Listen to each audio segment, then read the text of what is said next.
것 같아요. 코가 맹맹하고 목이 칼칼하고 여러분 기도해 주셔서 지난 12월 중에 우리 아버님 돌아가셔서 한국 가서 장례 잘 끝나고 또 좀 쉬었다가 돌아왔습니다. 이 자리를 빌어서 감사의 말씀 드리고요. 또 그 2017년 작년 한 해 인사를 제가 못 드리고 갔다가 한국 갔다 왔기 때문에 한 해 동안 또 저희 원주민들을 위해서 여러 가지로 또 애써 주시고 기도해 주시고 또 식사 준비해 주시고 또 우리 청년들 와서 또 예배 인도하고 또 꾸준히 다 해주신 거 이 자리를 빌어서 또 감사 인사 드리겠습니다. 감사합니다, 여러분. 축복합니다. 새해 또 하나님의 더 큰 은혜가 가정마다 더 충분하게 풍성하게 있어지기를 축복합니다. 네, 네. 아유 말도 잘 안 나오네요. 2018년 한 해를 또 시작하면서 제가 한국 갔다 와서 우리 안디옥 교회, 저도 출석 교인 아니겠습니까? 등록되어 있는 교인은 아니에요. 그런데 안디옥 교회를 출석하면서 첫 예배를 딱 드리는데 제가 뭐 특별 새벽 기도에 다 놓치고 왔기 때문에 어떤 마음으로 올 한 해 하나님께서 인도하시나 기도하는 마음으로 있는데 앞에 이 딱 보이는 거에 대장부가 되라. 그래서 저런 말씀이 성경에 있었어? 그런 생각이 딱 들면서 나도 목사인데 목사가 이런 것도 몰랐구나 그런 생각이 들더라고요. 그래서 왕상 2장 2절을 딱 펴서 보니까 이 다윗이 아들 솔로몬에게 한 말이구나 그런 이제 이해를 좀 하게 됐죠. 혹시 이 대장부가 되라는 게 다윗이 솔로몬에게 한 줄 몰랐던 분 한번 손 들어보세요. 네, 저 같은 분이 또 있어요. 네, 네, 그러니까요. 그러니까 여러분이 그러니까 훌륭하신 거예요. 이렇게 격려해 줄 수 있는 마음 얼마나 좋아요. 그래서 제가 보니까 왕상을 좀 읽어야겠다. 하나님 무슨 말씀을 이렇게 주시려고 또 우리 한흥열 목사님과 우리 당회에 이런 말씀 주셔서 올 한 해 저렇게 계속 써놓고 보게 하실까? 이 말씀을 제 걸로 좀 붙들기 위해서 그냥 이렇게 물론 여러분들은 한흥열 목사님 통해서 또 우리가 말씀 새벽 기도나 주일 통해서 말씀을 들어왔겠지만 저는 다 놓쳤잖아요. 그래서 하나님이 도대체 무슨 뜻으로 왕상 말씀을 주셨을까? 저는 이제 그런 생각을 가지고 저 나름대로 이것이 꼭 그 방향은 아닐 수 있지만 저 나름대로 하나님 앞에서 이 말씀을 좀 붙들기 위해서 이 말씀을 읽어가다 보니까 사소한 차이인데 참 결과가 달라질 수 있겠다 하는 생각이 들게 됐다라는 거죠. 그래서 제목을 그렇게 잡았습니다. 뭐 간단하게 결론부터 얘기를 하자면 이 솔로몬이 아버지 다윗으로부터 이제 마지막 유언 같은 말씀을 붙들잖아요. 그런데 가만히 보니까 이 솔로몬이 붙들었던 것이 다윗이 아버지가 전해줬던 하나님의 말씀이라기보다는 다윗이 어떻게 했는가에만 포커스가 있지 않았나 하는 아쉬움이 생기더라고요. 그래서 오늘 제가 조심해서 말씀을 드려야 될 것은 2부 설교 제목이 다윗처럼 살아가기인데 우리 박 목사님 준비한 설교가 다윗처럼 살아서는 절대 안 된다 이런 뜻이 전혀 아니에요. 오해하시면 안 돼요. 그런데 다윗을 통해서 보아야 할 하나님을 보지 못한 이 솔로몬의 치명적인 실수를 한번 생각해 보자는 얘기예요. 이해하셨죠? 네, 이 정도면 서론이 됐을 거라고 생각하고 말씀을 한번 들어보겠습니다.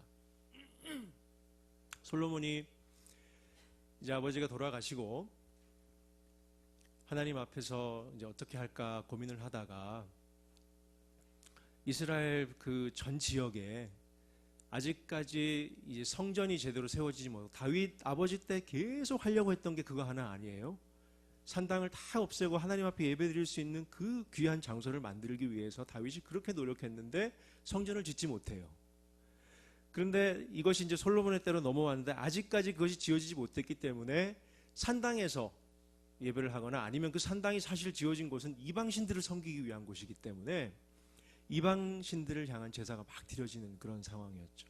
솔로몬이 이제 뭐 그 중에 제일 큰 산당을 찾아가지고 기본에 있는 산당을 찾아서 예배를 한단 말이죠. 하나님 앞에 1천 번제를 드립니다.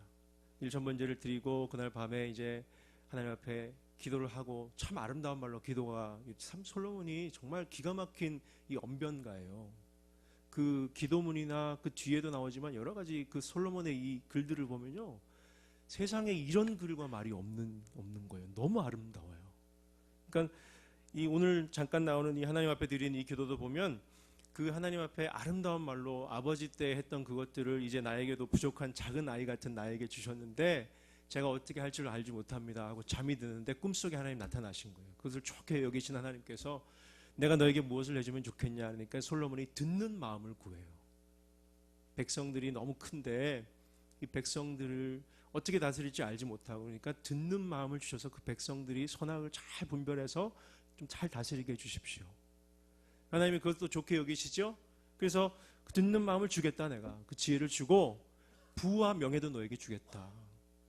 그렇게 해서 솔로몬은 다 얻게 돼요. 그리고서는 이제 하나님께서 내 아버지 다윗이 행한 같이 내 길로 행하고 내 법도와 명령을 지키면 내가 또 내 날을 길게 하리라, 이렇게 말씀 약속하시면서 꿈이 깨는 거죠. 그래서 이 본문을 가지고 설교를 준비한다 그러면 보통은 그 꿈속에서 구했던 하나님 앞에 구해야 할 것이 우리가 돈도 아니고 명예도 아니고 지혜다, 이렇게 설교를 해야 되지 않겠어요? 보통은.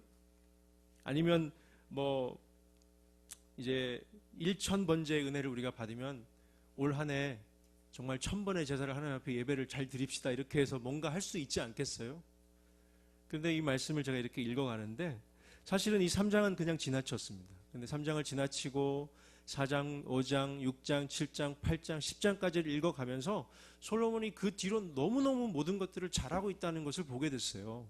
역시나 아버지 다윗이 행했던 그 여러 가지 것들을 생각하고 보았고, 또 하나님 앞에 기도도 그렇게 할 수 있었고, 하나님이 지혜도 주셨고 부도 주고 명예도 주실 거니까 얼마나 잘 되겠어요.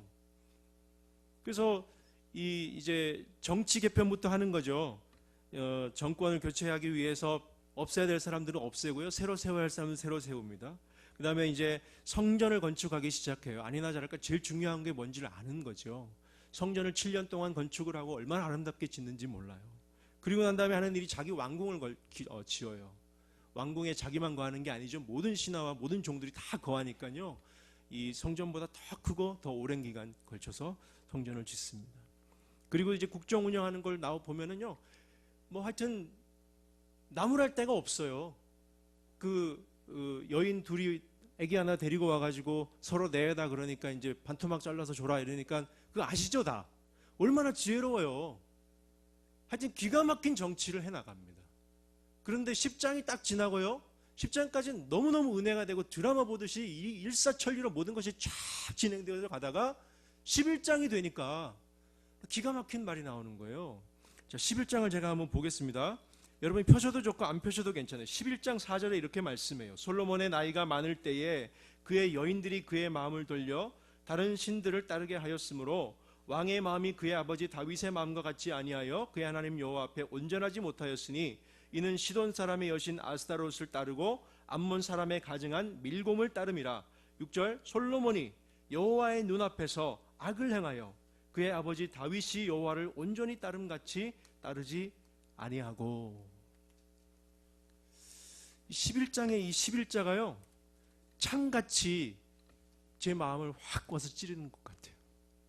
10장까지는 너무너무 좋았는데 그렇게 잘하던 솔로몬이 왜 11장이 되어서 나이가 들어간 그때 솔로몬을 묘사하는 이 하나님의 말씀이 여호와 앞에 악을 행한 솔로몬을 얘기하고 있냐는 거예요. 그래서 이걸 보면서 여러 가지 생각이 들더라고요. 그리고 나서 다시 3장을 보는데 이 3장에 눈에 들어오는 구절이 한 구절이 딱 있어요. 3장 3절에요. 3장 3절에 제가 읽습니다. 솔로몬이 여호와를 사랑하고 그의 아버지 다윗의 법도를 행하였으나 산당에서 제사하며 분향하더라. 이 영어로 뭐 정확하다고 보면 영어가 더 정확하다는 뜻은 아닌데, 영어로 보면 조금 더 이것들이 디테일하게 설명이 되어 있을 경우가 있어요. 솔로몬이 이 번역을 해볼게요. 솔로몬이 하나님을 향한 자기 사랑을 표현하는데 자기 아버지의 법도를 따라서 걸음을 통해 그 사랑을 표현하였더라, 이렇게 나와요. 자, 이해하셨어요? 하나님이 사랑이 있어요. 하나님을 향한 열심이 있어요. 근데 그 열심을 어떻게 표현하느냐 하니까 아버지 다윗이 어떻게 했는지를 생각하면서 그것을 따라하는 것으로 하나님 사랑하는 걸 표현했다는 거예요. 이걸 생각해 보는데 계속 이 구절이 눈에 들어오면서 뭔가 이거 아닌데? 라는 생각이 들어요. 여러분, 요즘 참 마음이 아픈 시대에 살고 있어요, 우리가. 왜냐하면 예수 믿기가 일단 별로 쉽지 않아요. 여러 가지 이유로. 그런데 크게 큰 이야기들만 해보자면 이제 뭐 최근에 문제가 되었던 큰 교회 있잖아요. 우리 교단 얘기라 이름도 얘기도 하기 좀 민망하고 죄송하지만 그냥 이미 무너질 대로 다 무너졌어요. 대형 교회들은 겉으로 멀쩡해 보이죠. 겉으로 멀쩡해 보이지도 않아요. 사람들이 얼마나 갖다가 얘기하는지. 속으로 다 골물대로 골마 있고요. 다 터져 있고요. 들기만 하면 뭐가 나와요. 이번에 그렇게 된 문제도 뭐 세습 자체가 뭐 이렇게 넘어가는 문제 자체가 문제라기보다는 그 과정이나 그 분위기나 여러 가지가 이미 교회가 생명력이 없어요. 제가 볼 때는 감히 말하면 이런 말 하면 안 되지만 그래도 생명력이 물론 그 안에는 있겠지만 그럼 대형 교회들이 왜 다 그렇게 무너져 가고 있는지. 그리고요, 목회자들은 뭐 얘기하기가 민망해요. 도덕적으로, 윤리적으로, 성적으로 뭐가 그렇게 목회자들이 왜 그렇게 문제가 많은지 몰라요. 왜 다 그렇게 목회자들이 드러나는 문제들이 많은지. 그걸로 인해서 얼마나 많은 갈등이 생기고 얼마나 많은 상처가 생기고. 그리고 또 그것뿐만이 아니고요. 제가 이제 마지막 한 가지만 더 얘기할게요. 제 마음을 가장 큰 교회 무너지는 것, 그것도 그렇다 쳐요. 목회자들, 그러니까 제가 목회자니까 제가 이제 똑바로 잘 하면 돼요. 저는 이제 그러면 나라도 좀 똑바로 잘 한번 해보자. 근데요, 제 마음을 가장 아프게 하는 게 한 가지가 있어요. 그게 뭐냐니까 교회를 나오시는데 교회 안 나오는 세상의 사람들, 뭐 원주민들 말고요. 나오려고 해도 나올 수 없는 원주민들, 그런 정말 힘들고 어려운 분들 말고요. 교회를 나오시는데 종교생활 이상의 의미를 모르시는 분들이 있는 것 같아요. 안디옥은 그런 분들 없을 거라고 생각합시다. 교회를 나오는데 종교생활 이상의 의미를 찾지 못하고 영원한 생명을 가지고 있는데 불구하고 그것을 살지 못해요. 소유하고 있는데 맛을 못 봐요. 이해되세요? 내가 가지고 있어요. 은행에 있어요. 찾았을 수가 없어요. 힘이 있어요. 근데 힘을 쓰지 않아요. 복음의 능력을 모르는 것 같아요. 교회 나오고 안 나오고의 문제 아니에요. 성경 지식적으로 알고 안 알고 문제 아니에요. 성경 활동하고 안 하고 문제 아니에요. 그건 못할 수 있어요. 안 할 수 있어요. 복음의 능력이 내 안에 역동적으로 살아 숨쉬고 있느냐는 거예요. 종교생활 이상의 불교를 갈 수도 있고 다른 이슬람교를 다닐 수도 있고 교회를 갈 수도 있고 이 중에 그냥 하나 같아요. 교회 오면 좋은 점 많죠. 저도 제가 왜 이렇게 흥분하냐고요? 그래야 좀 이해가 되실 것 같아서. 근데 제가 이게 여러분들에게 뭐 꾸지람하려고 이러는 게 아니고요. 제 마음에 그런 이 말씀을 읽으면서 그 정도의 스스로 정말로 하나님 앞에 불붙는 것 같은 답답함이 생겼다는 거예요. 종교생활 이상의 의미가 아닌 그냥 종교생활로 교회를 다니는 정말 너무나 가슴 아픈 그런 성도들이 있어요. 왜 그럴까? 근데 저는 이 말씀에 답이 있는 것 같아요. 하나님을 사랑하나 다윗의 법도를 따라 행하였더라. 포커스가 조금 어긋났어요. 만약에 솔로몬이요, 이 다윗의 말을 듣고 아버지가 행했던 그 이유가, 그렇게 했던 이유가 뭘까를 한번 생각해 봤다면, 무엇 때문에 아빠는 저렇게 했을까? 무엇 때문에 우리 아버지는 저렇게 살았을까? 실수도 하고 문제도 있었던 분이지만 그러나 그 중심에 정말로 하나님을 향한 그 사랑을 가지고 그렇게 했던 이유가 뭘까? 그걸 한 번만 생각하면서 그것이 무엇인지를 찾아가다가 하나님을 한번 조금만 더 만날 수 있었더라면 좀 달라지지 않았을까? 여러분, 그냥 했던 대로 하는 경우가 얼마나 많아요. 다 그렇게 했으니까. 그 대형 교회들도 다 해왔던 대로 하는 거 아니에요? 해왔던 대로 기준으로 맞춰보면 문제 없죠. 뭐 그게 무슨 문제가 있어요. 그 아들이 맡아서 잘 하면 되죠 뭐. 근데 그게 왜 자꾸 사람들의 마음을 건드려요? 뭐가 더 있는 거예요, 그죠? 목회자들이 다른 목사님들 다 그렇게 하는데, 다 그렇게 해왔는데, 근데 그게 왜 자꾸 이렇게 사람들이 보면 말은 못하겠고, 뭐가 더 있는데 이거 조금만 더 뭐가 있는데 이거. 여러분, 그 차이가 뭘까요 도대체? 여러분, 하나님과 정말로 인격적 교제 가운데 신앙생활 하고 계십니까? 기준이 정말 하나님이시냐고요? 모르면 모르는 대로 알면 아는 만큼 이 말씀이 정말 내 것이냐고요, 하나님 앞에서. 아니면 그냥 목사님이 그렇게 얘기하니까, 교회에서 다 그렇게 했으니까 주일날은 교회 가야 된다더라. 가야지 뭐. 그래야 교인이라는데. 세례는 받아야 되니까 받고, 선교도 하면 좋지 뭐. 구역활동, 목장활동, 아유 그거 안 하면 심심해서 어떻게 교회 생활해. 그거라도 해야지.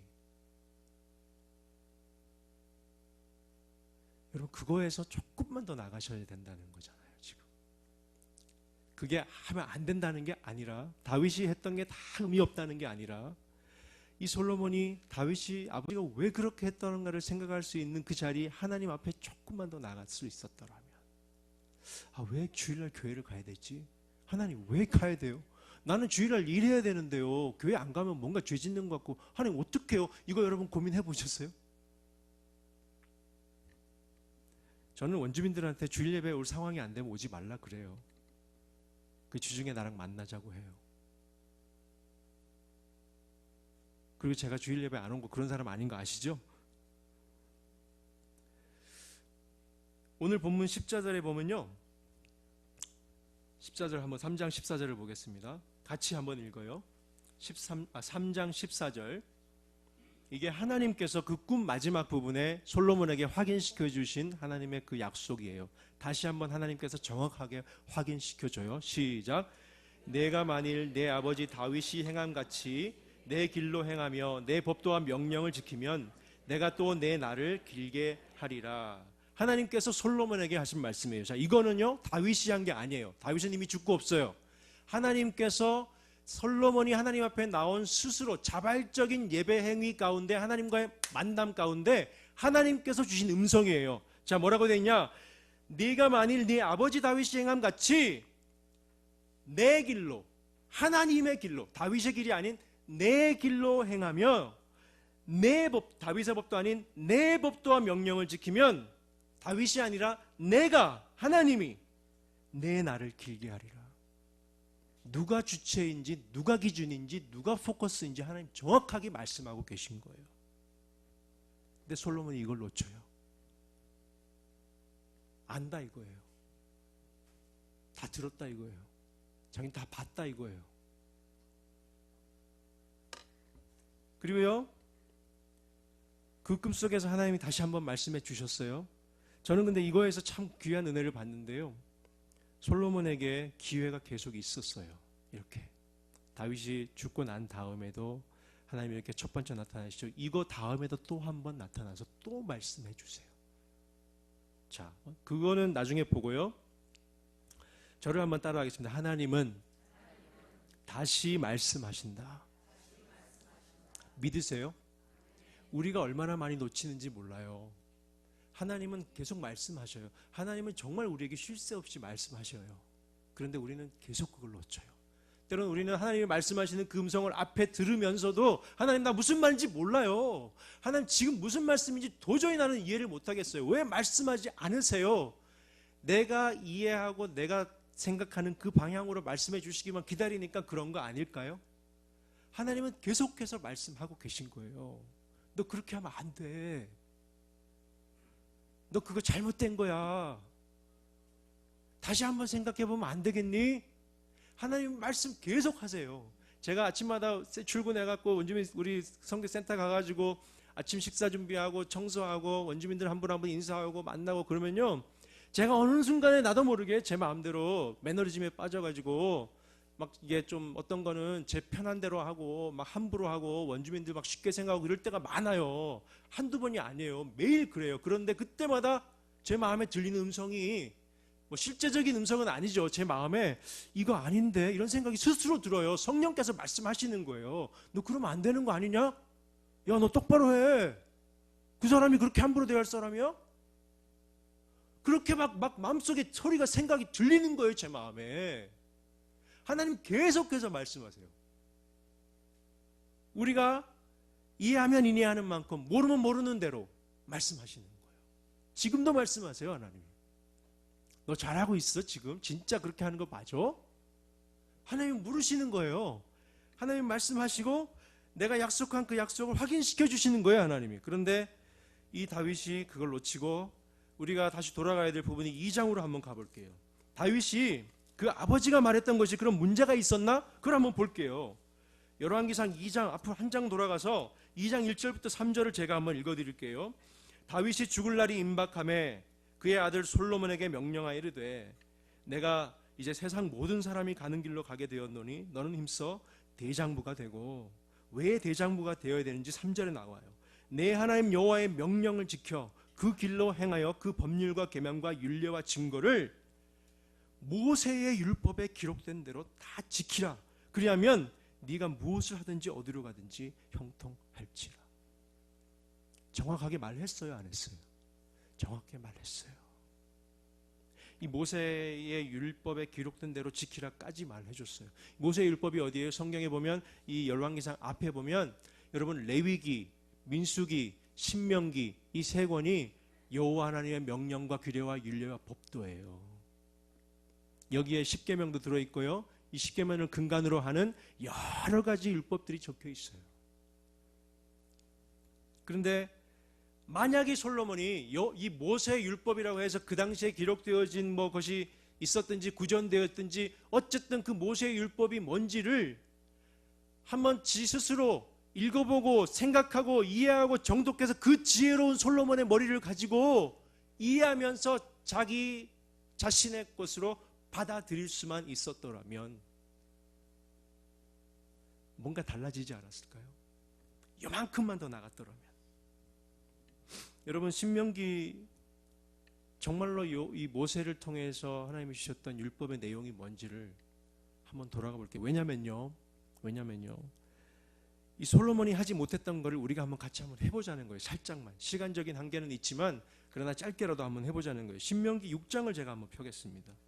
신명기 6장을 펴서 이 신명기는 이 레위기와 민수기에 나와 여러 가지 이 하나님의 모든 율법과 그 하나님의 법도와 규례들을요 가나안 땅을 건너기 직전에 이스라엘 백성들 2세대가 하나님이 약속하신 그 가나안 땅을 들어가면서 요단강을 건너기 직전 요단강 동편에서 모압 평야에서 사람들 다 불러 모아놓고 모세가 유언처럼 한 두 번째 하나님의 말씀을 전한 겁니다. 똑같은 내용을 두 번째 가르쳐 준 거예요. 그래서 두 번째 전했다고 해서 두 번째 율법이란 뜻으로 영어로 듀트로노미라고 하는 거예요. 두 번째 반복해서 얘기했다는 거예요. 신명기의 내용의 가장 핵심이 6장에 있는데요. 그 6장에 제가 한번 읽어보겠습니다. 1절부터 볼게요. 이는 곧 모세의 말입니다. 너희 하나님 여호와께서 너희에게 가르치라고 명하신 명령과 규례와 법도라. 너희가 건너가서 차지할 땅에 행할 것이니 곧 너와 내 아들과 내 사촌들이 평생에 내 하나님 여호와를 경외하며 내가 너에게 명한 그 모든 규례와 명령을 지키게 하기 위한 것이며 또 내 나를 장구하게 하기 위한 것이라. 이스라엘아 듣고 삼가 그것을 행하라. 그리하면 네가 복을 받고 네 조상들의 하나님 여호와에게서 내게 허락하신 같이 젖과 꿀이 흐르는 땅에서 내가 크게 번성하리라. 이스라엘아 들으라. 이 들으라는 말이 샤마이라는 말인데 이것 때문에 이 신명기 6장의 말씀을 쉐마라고 해요. 쉐마.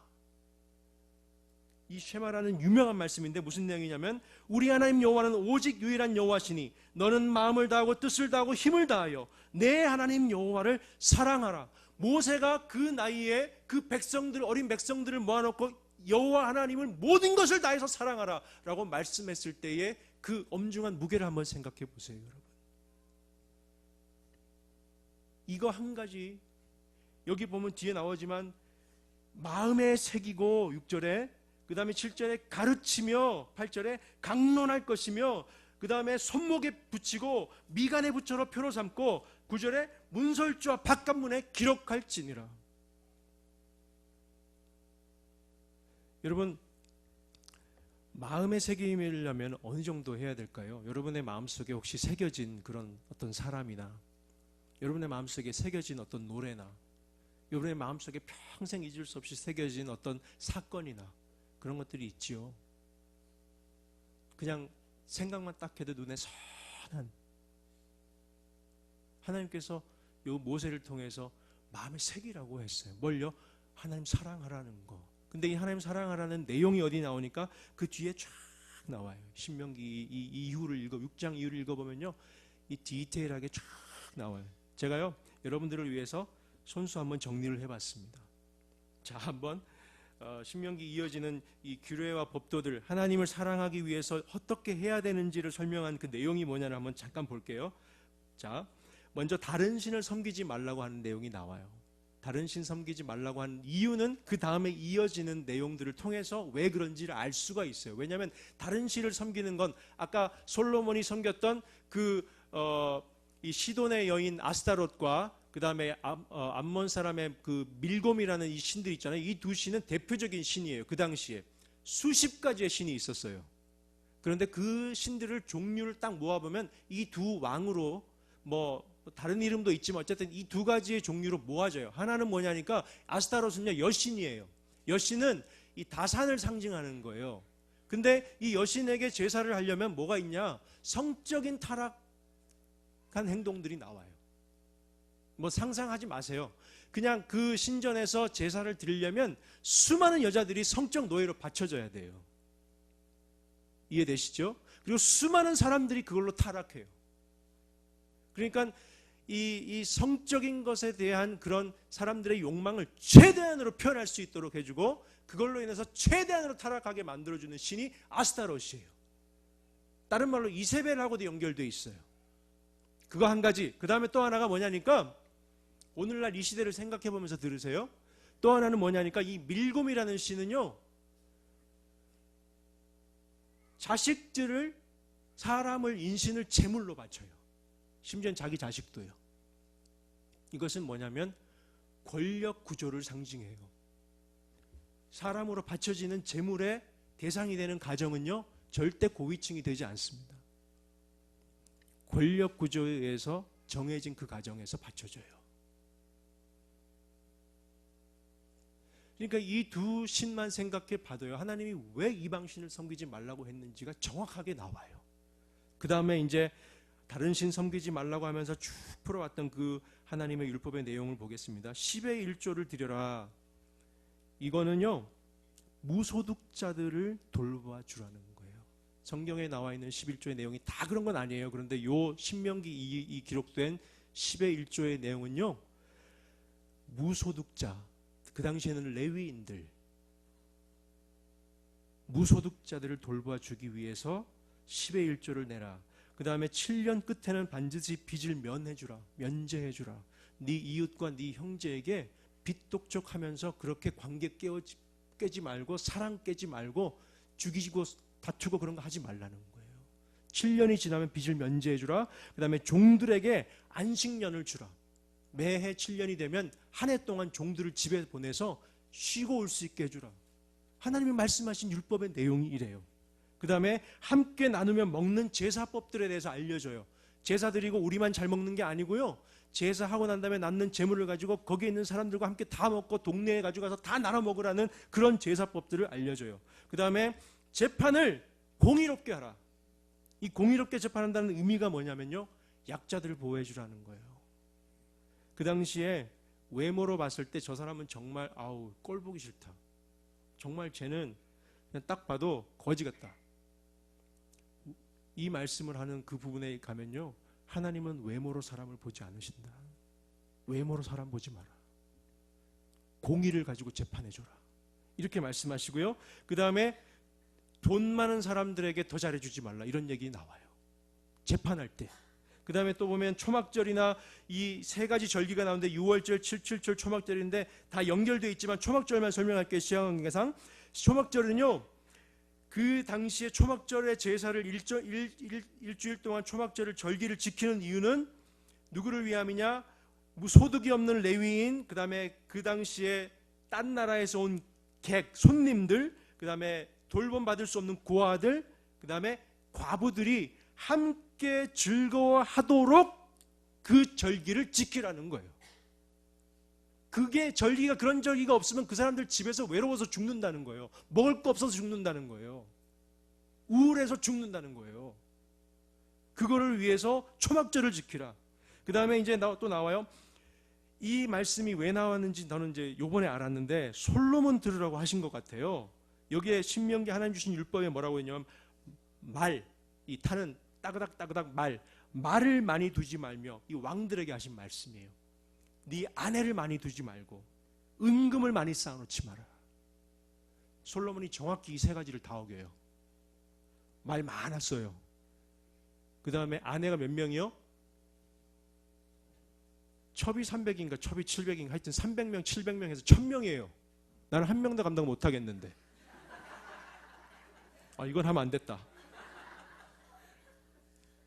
그 다음에 은금요, 말로 할 것이 없어요. 은금 물론이고 동, 철, 구리, 별의별 것 다 이 이스라엘에 가득가득했어요. 그 다음에 마지막으로 한 가지만 더 하겠습니다. 도피성 먼저 아세요? 도피성은요, 피치 못할 사정으로 어쩔 수 없이 자기 의도하지 않게 사람을 죽인 경우, 그런 사람들이 피할 수 있는 곳을 만들어주기 위한 제도였어요. 여러분, 우리가 하나님 율법 지킨다고 어떤 때는 하나님 말씀하신 대로 살아간다고 생각하지만 그냥 다 어떻게 보면 다 우리 다 그냥 하는 대로 하면 다 아는 거지 뭐, 이렇게 생각하고 그냥 무심코 살아갈 때 얼마나 많습니까? 솔로몬이 이걸 한번 제대로 들여다봤다면, 제가 안 되는 머리를 이렇게 들여다봐도 하나님 마음이 너무 뻔하게 다 보이는데, 솔로몬이 그 지혜로 이 말씀을 한 번만 제대로 들여다봤더라면 그 이방 신전들이 다 산당이 그대로 존재하고 여인들 그렇게 많이 두고 그 여인들이 예배하도록 다 그렇게 놔뒀겠냐는 거예요. 너무 안타까운 일이잖아요. 그런데 이 솔로몬만 그래요? 오늘날 아까 우리가 얘기했던 그런 우리 교회들의 모습, 아니요, 세상 뭐 말할 것도 없지만 어쨌든 이 교회 안에서 우리만 스스로 돌아봐도 우리가 이거 놓치기 때문에 얼마나 많은 큰 차이가 나오냐는 거예요. 우리는 사소하게 생각하죠. 성경을 읽으면 되지 뭘 그렇게 이해를 다 해야 되냐. 주일날 설교 들으면 되지 뭘 그 말씀을 내 것으로 붙들기 위해서 그렇게 아둥바둥 애쓰라고 하시냐. 사소한 차이예요. 그러나 그 말씀이 정말로 하나님 나에게 주시는 말씀이 뭘까 생각하면서, 내가 이거 잘못하는 거구나. 그거 하나 딱 고치니까 사소한 차이지만 엄청난 결과가 나올 수 있겠다는 거죠. 저는 그래서 오히려 희망을 가지게 돼요. 희망을 가지게 돼요. 이 말씀이 구약 성경에서 끝나는 것이 아니고요, 오히려 신약에 가서 더 꽃을 피워요. 예수님께서. 자, 이제 그것도 하겠습니다. 예수님께서 이것을 정리하시기를 마태복음 22장과 마가복음 12장의 같은 본문인데요, 제가 좀 비교하면서 할게요. 서기관이 물어요. 예수님께 첫째 계명이 무엇입니까? 예수님께 시험하면서 물어요. 예수님께 대답을 해주세요. 첫째는 이것이니 내 마음과 목숨과 뜻과 힘을 다하여 주 너의 하나님을 사랑하라 하신 것이요, 둘째는 이것이니, 마가복음 이것이니, 마태복음은 이와 같으니, 첫째와 둘째 같다는 거예요. 내 이웃을 내 자신과 같이 사랑하라 하셨으니 이보다 더 큰 계명이 없느니라. 마태복음에 이 말씀이 어떻게 번역이 되어 있냐면요, 이 두 계명이 온 율법과 선지자의 강령이니라. 영어로 보면요, 선지자의 강령이라는 말이 뭐냐면, 이 두 가지 계명, 하나님을 사랑하고 내 이웃을 내 몸같이 사랑하는 이 두 가지 계명이요, 모든 율법과 선지자들의 그 말들을 붙들고 있는 그 중심이라는 거예요. 모든 것들이 다 여기에 걸려 있다는 거예요. 자, 내 이웃을 사랑하라는 그걸 딱 빼잖아요. 기독교가 가지고 있는 모든 게 와르르 무너진다는 거예요. 내 하나님을 사랑하고 내 이웃을 내 몸같이 사랑하는 게 똑같아요. 두 개가. 이것 보면 이것도 빠지는 거니까요. 그래서 그거 빼버리면 기독교의 모든 것이 다 떨어지는 거예요. 땅바닥에. 왜 교회의 명예가 땅바닥에 떨어져요? 왜 예수 믿는 사람들이 땅바닥에 기는 것처럼 그렇게 살아가냐고요? 왜 땅바닥에 떨어져 있어요? 왜 생명력 없이 그렇게 기어요? 뭐가 빠졌기 때문일까요? 여러분이 생각해 보세요. 저는 답 가지고 있어요. 말씀 속에서. 뭐가 빠졌는지를 찾아봐야 되는 거예요, 우리가. 그렇구나. 제가 왜 이런 말씀을 이렇게 나누는가 하는데, 어떤 분은 그렇게 생각할지 몰라요. 아, 최승일 목사님 요즘 원주민 사역이 힘든가 보다. 좀 후원도 좀 필요하고 겨울옷도 필요하고 그런가 보다. 맞아요. 그것도 맞는데 제가 그것 때문에만 이러진 않을 거 아니에요. 그죠? 제가 한국에 한 몇 주 있는 동안에 뉴스들을 듣는데 너무 마음이 아파요. 그리고 그 캐나다 돌아와서 우리 원주민들 모습을 보니까 또 그것도 참 마음이 아파요. 근데 그분들을 보면서 그분들이 뭘 잘못해서 마음이 아픈 게 아니라 그분들을 위해서 뭔가 제대로 해줄 수 없는 나 자신이 너무 마음이 아파요. 우리 교회가 뭔가 좀 해줄 수 있어야 될 텐데, 예수 생명, 하늘의 복음을 가지고 영원한 능력을 가진 우리들이 정말로 이 아무 소망이 없이 정말 스스로 내일 죽을까 아니면 지금 죽을까 고민하는 그 한 영혼에게 해줄 것이 이렇게 없단 말인가. 저 스스로 너무 한탄스러운 거예요. 너무 안타까운 거예요. 제가 여러분에게 이거는 그냥 정말로 하소연으로 받아주세요. 여러분들에게 제가 뭘 가르쳐 주려고 이 말씀을 드리는 게 아니에요. 저는 이거 가지고 올 한해 붙들고 기도하려고 그러는 거예요. 하나님, 뭐가 있어야 되지 않습니까? 무엇을 줘야 합니까? 이분들에게. 그런 고민이 생겨요. 그리고 가만히 보니까 이 말씀 가운데 아까 우리가 레위인, 객, 고아, 가부 나왔잖아요. 세상 가운데 레위인들이 많아요. 목회자들 아니에요. 목회자 아니에요. 물론 한국에 가니까, 농촌 저희 시골이니까 영주에 가보니까 그 노예 안에 교회가 200여 개가 있는데요. 그 중에 95% 이상의 교회 목사님들이 자립이 안 돼요. 사례를 못 받아요. 그러니까 그 시골의 농촌에 그 텃밭 요만한 거 하나 해가지고 거기에서 농사 지어가지고 그거 팔아서 생활비 하고요. 거기에서 길러가지고 자기 스스로 해서 먹어요. 그런 목사님들 많아요. 어쨌든 이 레위인들을 생각해 볼 때 무소득층 사람, 무소득자, 저소득층 사람들 생각해 볼 수 있잖아요. 그리고 하나님이 객을 자꾸 신경 쓰래요. 손님들. 요즘요, 여러분, 한국 가니까 외국인 노동자들이 왜 이렇게 많아요? 막 식당에 다 막 조선족 아줌마들이에요. 다 북한 말들 써요. 이게 우리 알죠, 여러분? 우리도 영화에 보면은, 왜 백인들은 우리 영화 하는 거 보면은 다 알잖아요. 이상한지. 근데 이분들이 한국말 아주 서울말 곱게 쓰려고 해도 서울말 아니에요. 자기는 사투리 쓰는데 서울말 쓴다고 막 우겨요. 아줌마들이. 다 조선족들이에요. 조선족뿐만이에요. 막 검은 분들, 막 약간 더 노란 분들, 별의별 분들 다 와가지고 한국에서 돈 벌겠다고 와 계신데, 여러분, 제가 그분들 보면서 뭘 느꼈냐면요, 너무 미안해요. 한국 사람들이 그분들한테 막 왕처럼 막 해요. 종대하듯이 해요. 야, 일로 와. 여러분, 그거 하나님이 그렇게 하지 말라고 했어요. 우리 이 캐나다에 들어오는 난민들도 마찬가지죠. 이 시대에 난민들이 얼마나 많아요. 고아, 지금 오늘날 버려지고 방치되고 학대받고 정말 죽어가는 아이들, 청소년들, 고와 같이 버려진 아이들 얼마나 많습니까? 우리가 그 아이들 생각하면서 하나님의 말씀 앞에서 고민하고 있습니까? 과부 나와요. 마지막에 과부.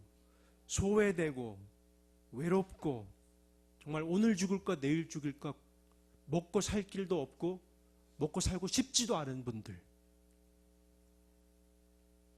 혹시 여러분 주변에 이거는 그냥 이 말 그대로의 과부가 아니에요. 그죠? 가족끼리 같이 살아도 이런 분이 있어요.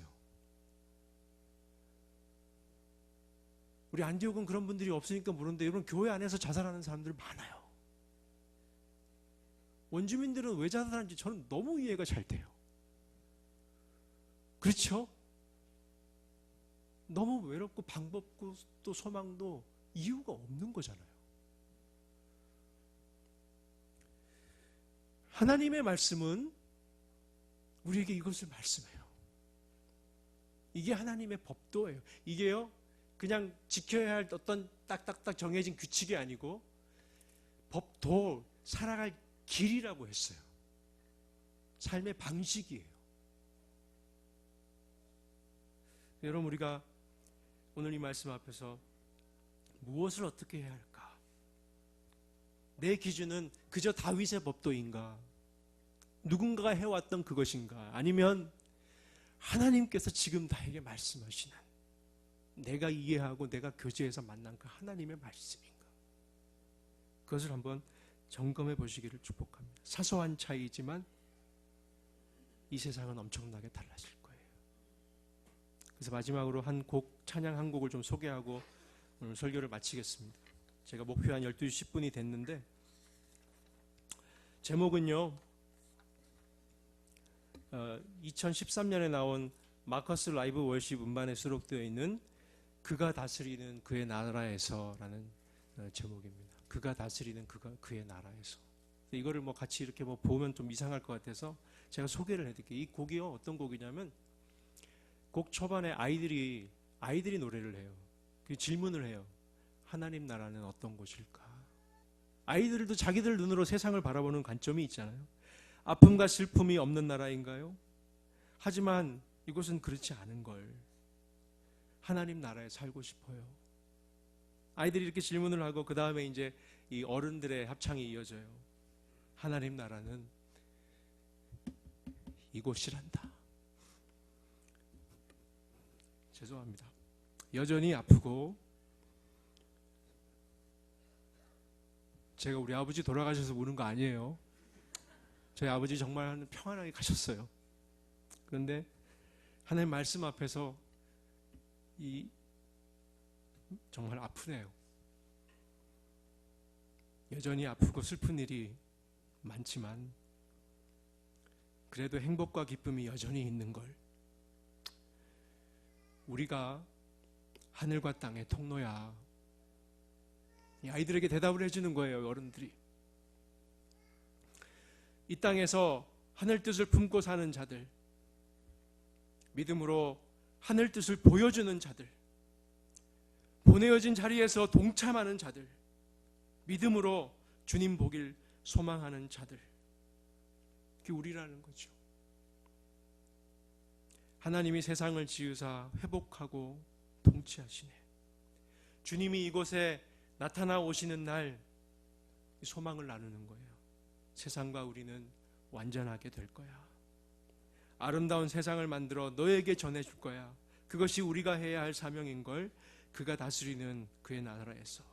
이미 왔으나 아직 오지 않은, 지금 여기 임한 그 나라, 지금 이루어가고 앞으로 이루어갈 평화의 나라, 하나님 나라. 여러분이 하나님 나라의 주인공들이세요. 우리 아무것도 아닌 사람들 아니에요. 예수 안에 있잖아요. 우리가 고민하면, 우리가 작은 것 하나 생각해서 바꿀 수만 있다면 엄청난 하나님의 나라가 우리 앞에 나타날 거예요. 기도하겠습니다. 고마우신 하나님,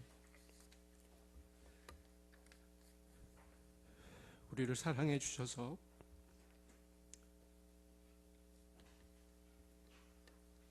온 우주의 그 어느 것과도 바꿀 수 없는 하나님의 아들 독생자 예수 그리스도를 우리에게 주시고 그 사랑과 생명으로 오늘도 우리를 살게 하시는 하나님의 그 놀라운 은총을 감사드립니다. 오늘 우리가 하나님 나라를 생각해 봅니다.